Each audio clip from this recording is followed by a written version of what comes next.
cão é conhecido por ser o melhor amigo do homem. Em alguns casos, para além dos laços afetivos, o animal pode dar uma nova vida ao seu companheiro humano. Ele é um cão simpático, ele é sociável, ele é carinhoso, ele é lento, assim, ele chega em ti, te encosta, se esfrega. Ele é um lorde mesmo. Ele é muito trabalhador, ele é muito compenetrado, ele é um radar. No Brasil, existem mais de 6,5 milhões de pessoas com algum grau de deficiência visual, segundo o censo de 2010 feito pelo IBGE. Entre elas, 582 mil são totalmente cegas. E é assim, sem imagens, que essas pessoas percebem o mundo. Darwin é quem empresta os olhos para Olga. O cão acompanha a aposentada em todas as suas atividades. Inseparáveis, a dupla percorre as ruas de Porto Alegre, cidade onde moram. Nasci cega, a minha cegueira é de nascimento. Eu não sou daqui, eu sou de Uruguaiana, do interior do estado. Eu vim para Porto Alegre com 5 anos de idade. Em 2004, após se formar em pedagogia e concluir mestrado e doutorado na área da educação, Olga concretizou o desejo de ter um cão-guia. Na época, não havia um centro de treinamento no Brasil. Por isso, a pedagoga foi aos Estados Unidos buscar a sua primeira ajudante. A labradora Misty trabalhou por 11 anos até morrer em 2015, em decorrência de um câncer no intestino. Ela era muito brincalhona, era muito faceira. Eu chegava no shopping, meu Deus, ela queria vitrines. Ela olhava brinquedos e ela procurava brinquedo. Ela queria brinquedo, carrinho, boneca, essas coisas, sabe? Darwin chegou para substituir Misty em 2016. O cão da raça Flat-Coated Retriever foi treinado no Instituto Federal de Balneário Camboriú, um centro de treinamento instituído pelo Programa Governamental Viver Sem Limites. O projeto determinou a implementação de 5 centros de treinamento para cães-guia no Brasil. Esses cães, eles nascem aqui no centro. A partir dos 2 meses, eles vão para uma família socializadora. Essa família socializadora, ela tem como objetivo mostrar o mundo para o cão, né? Então eles ficam com essa família durante o período de 1 ano a 15 meses. Depois eles retornam para o centro para a fase de treinamento. Essa fase de treinamento ela dura em média de 4 a 6 meses, né? Quando o cão está mais ou menos com a idade de 2 anos de idade, ele então está pronto para fazer o que a gente chama de adaptação, que é a formação com adulto, né?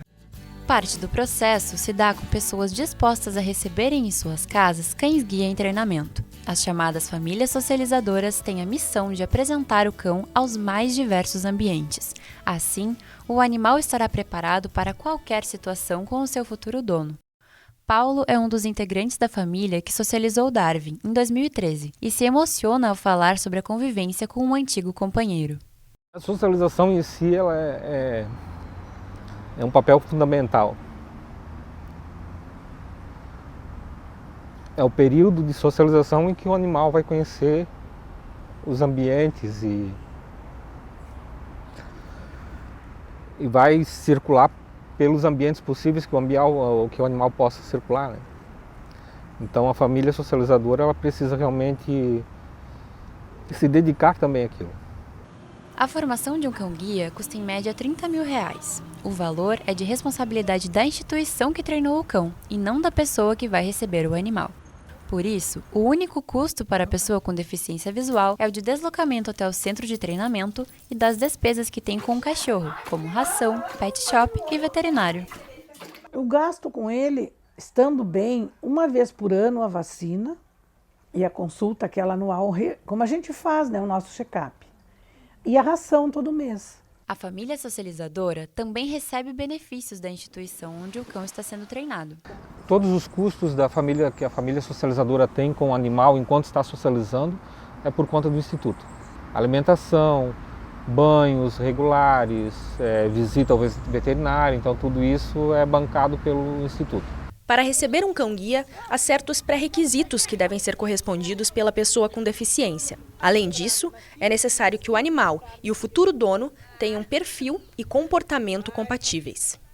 Os pré-requisitos são, eles têm que ser maior de idade, maior de 18 anos, né? Condições de manter o cão, ele tem que ter orientação e mobilidade. Na realidade, ele tem que ter uma rotina.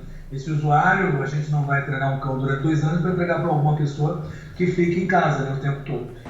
A quantidade de cães de assistência no Brasil não é suficiente se comparado ao número de deficientes visuais.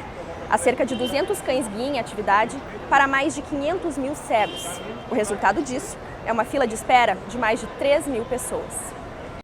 Aos 38 anos, João Luiz perdeu completamente a visão em decorrência de uma toxoplasmose.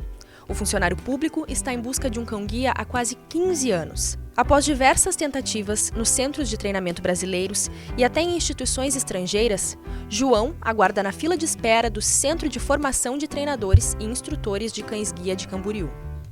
É difícil, é bem difícil. A gente se inscreve, porque o cão-guia aqui no Brasil ele não é vendido.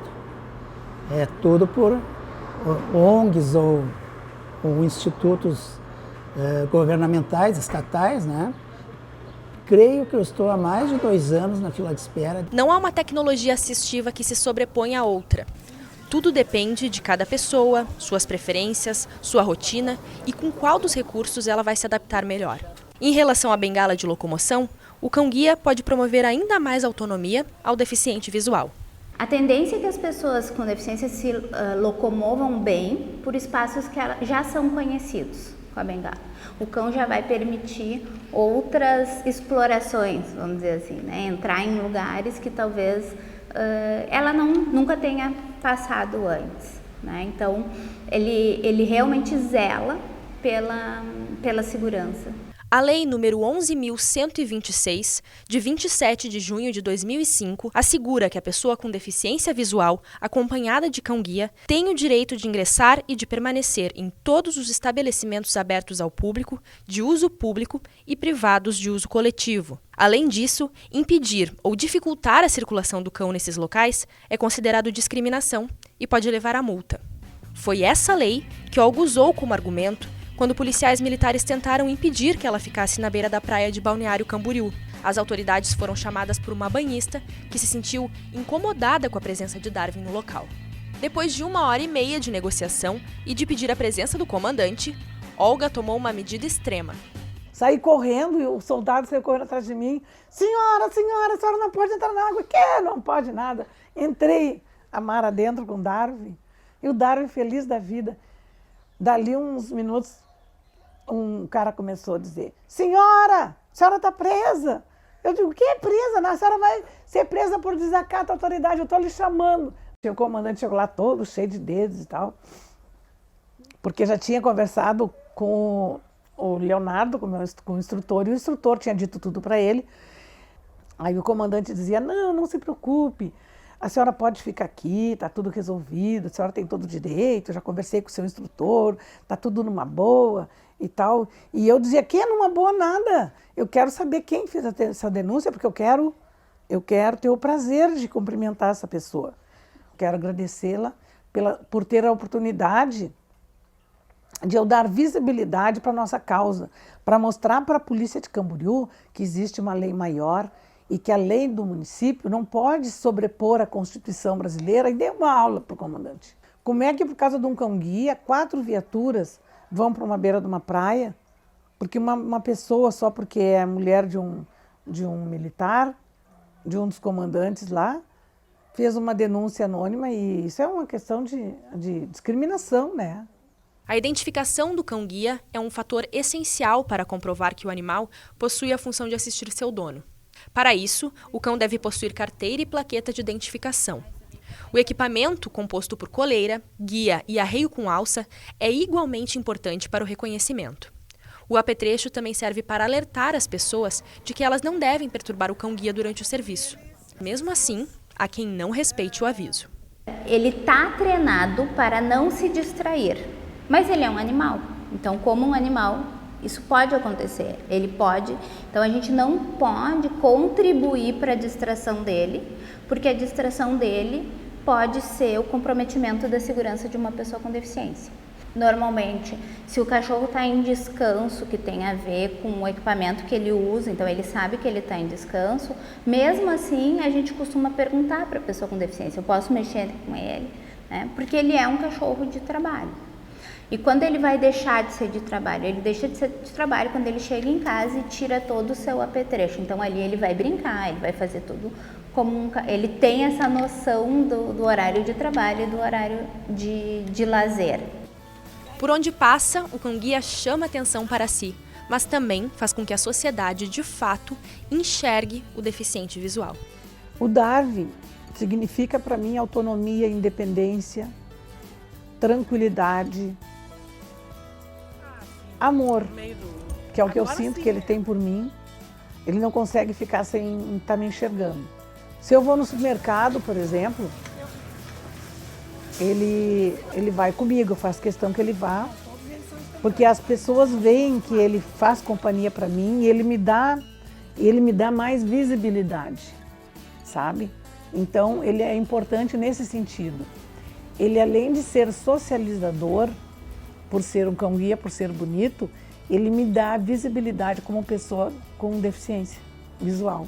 E isso é muito importante. Olga, hoje, enxerga a vida pelos olhos do amigo. E a dupla segue na missão de conscientizar o maior número possível de pessoas sobre a importância do papel desempenhado por um cão-guia na vida de um deficiente visual.